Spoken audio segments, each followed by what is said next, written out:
ciência está errada agora, você está certo. No sentido que a imagem que a gente tem hoje, a humanidade, nosso nível de evolução científico, ela dá uma imagem completa do que é a realidade e de como ela funciona. Então, claro, a gente tem muitas suposições na ciência que vão se provar falsas no futuro. Exatamente. Isso aí é incontestável. Bom, pode falar. E não tem essa uniformidade. Quer ver um exemplo? Isso é que eu fico meio pé da vida com o discurso evolucionista. É que passa-se a entender para as pessoas que está tudo muito bem arrumadinho. Eu comecei a dar o exemplo da Luzia, vou falar da Lucy e de um outro caso que aconteceu, se eu não me engano, foi em 1930. Quando você vai ao Museu de História Natural de Nova York, eu não sei, já tem muitos anos que eu não fui lá, mas a última vez que eu fui ao Museu de História Natural de Nova York, tem um busto na entrada de um doutor paleontólogo chamado Henry Fairfield Osborn. O doutor Osborn foi um dos maiores paleontólogos da América. E você tem um grande problema na evolução, que é o elo perdido. É o elo perdido. Você Que tem é o momento que saiu da água e exatamente. foi Que pra você tem aqui, por exemplo, o Australopithecus e você tem o Homo sapiens. Na verdade, nem é isso que você está falando, não. não. O elo perdido é qual foi o primeiro Homo sapiens. Entendi. É, tá. na verdade, não é isso que ele está falando também. Caralho! Não, é o seguinte, é que Então na fala aí, evolução, vai. o pessoal coloca lá bonitinho. Eu não sei se as garrafinhas eles estão mostrando aqui na câmera. Tá. Tá, né? tá. Você vê naqueles livros de história lá, de biologia, tá lá, né? Vai o homem primitivozinho e tudo e tal, tal. Já começa um furo aquilo ali, porque, por exemplo, coloca um homem aqui, depois o outro na frente, e o outro assim e o outro assim, tá bom? Passa-se a impressão que um foi transformando no outro. Eu já tenho um furo aí. Cadê a mulher? Como assim? Vai. Se é de um homem transformando no outro, É, tem porque- a espécie feminina. Cadê a tem espécie feminina? Não mas, tem. Mas tem. Não. Tem Pode sim. olhar, na maioria dos livros só traz assim, vai do outro. Mas é porque a gente vive numa sociedade que o homem meio que domina, então eles colocam e preferem exemplificar com um homem. Mas as mulheres também passaram, elas estavam lá no mesmo processo. Pô. Agora vamos colocar pra você funcionar. Porque quando você coloca mulher, tem um problema aí. Qual que é o Você problema? tem que coincidir que esse camarada consiga uma fêmea que ele seja geneticamente, biologicamente par, que dá a liga, tá certo? E essa fêmea que dá liga, ela tem que se deixar acasalar com ele para gerar descendente fértil, tá bom? Só que essa fêmea, ela também tem que ter uma outra coincidência de um outro par que gerou aquela fêmea. E esse camarada também tem que ter um outro Não par. necessariamente, na verdade. Porque a gente, por exemplo, tinha os... qual que é o nome deles? Neandertal? Os Neandertais, exato. Eles eram outra subespécie dentro da genética, mas a gente era plenamente capaz de reproduzir com eles. A evolução... a gente pode ter tido, por exemplo, uma pessoa, ou um casal, que teve um filho, que teve um genes diferente, que deu, sei lá, a capacidade de pensar, vamos supor que foi fácil assim, rápido assim, eu não acho que foi um processo mais demorado, mas esse genes na pessoa é dominante, quando ela encontrou um parceiro, esse genes foi passado pro parceiro, entendeu? Através do filho.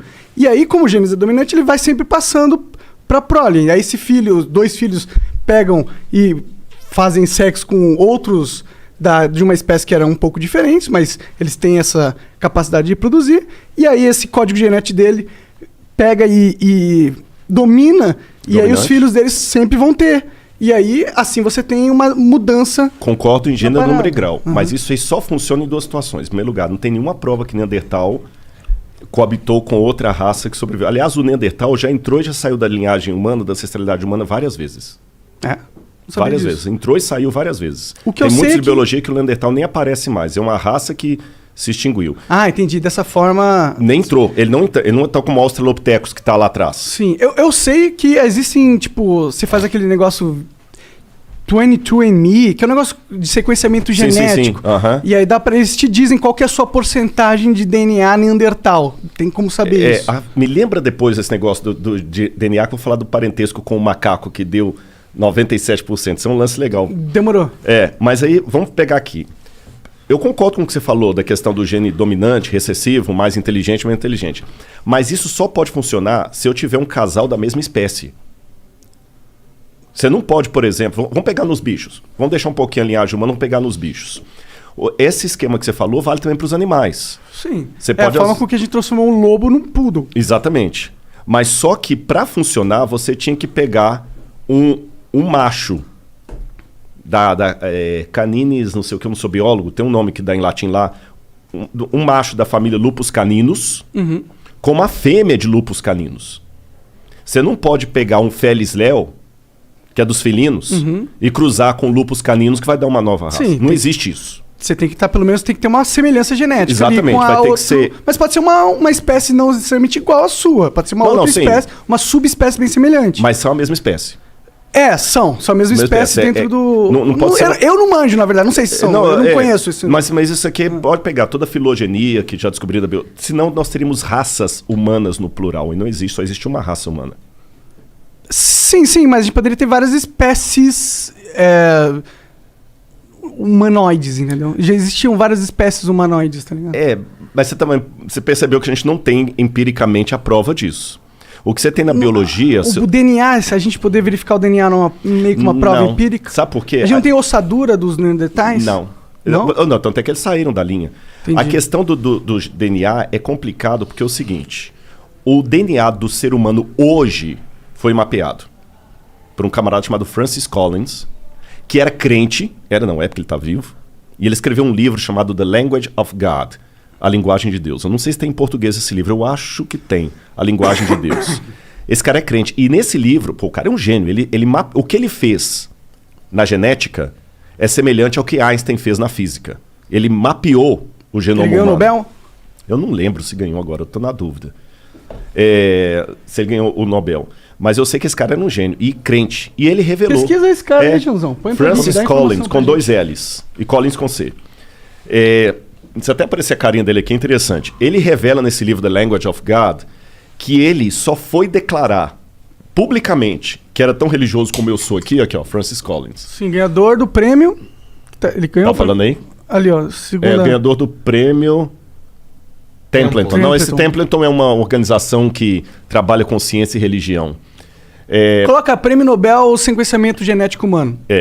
Pesquisa aí. Aí eu sei que ele pegou e ele falou que ele só revelou que era religioso, porque se ele falasse que era religioso quando ele estava fazendo a pesquisa... Eles iam tirar os fundos dele. Eles iam tirar os fundos dele porque eles não queriam saber de crente ali. Eu acho que ele é católico até, se eu não me engano.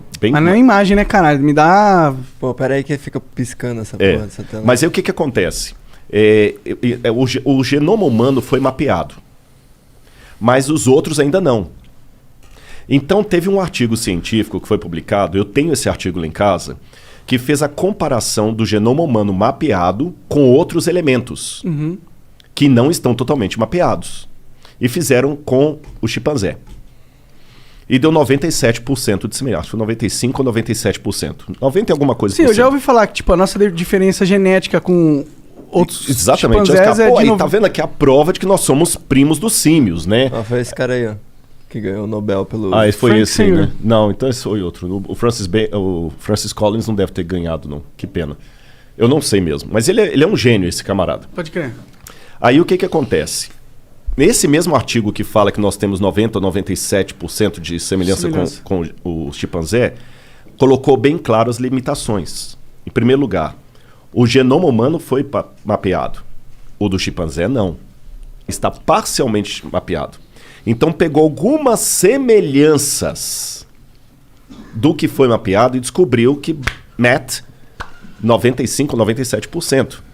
Só que o mesmo artigo fez também o cruzamento com outros elementos vivos, como por exemplo a banana. E deu 50% de semelhança. Interessantíssimo isso, então né? nós somos 50% banana? Por que não? Tá entendendo? Não, desculpa, eu ia falar uma merda.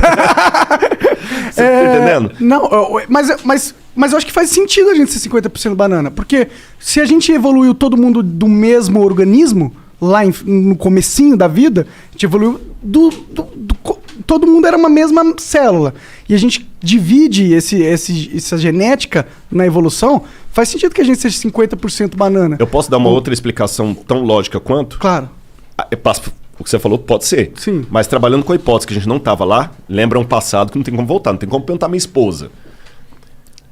Eu posso falar que isso aqui é apenas a digital de Deus.